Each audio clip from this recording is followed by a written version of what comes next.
These are lemon cocky nighterhiner and Swedish flower hen, the top three. And then this one right here is a Silver Gray Dorking, and I believe that she is a female. Silver Gray Dorkings can be sexed when they're hatched or after they hatch. And the other three are 75% lemon cocky nighterhiner and 25% Swedish flower hen.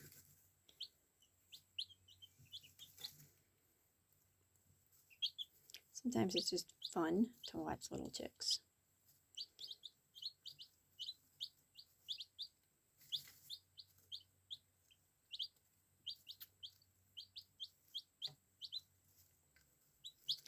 If you would like to hatch your own, I have this great chick hatching checklist I would love to share with you.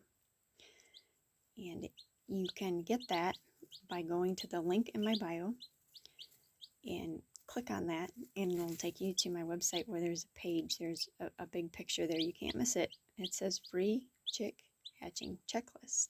Go check it out.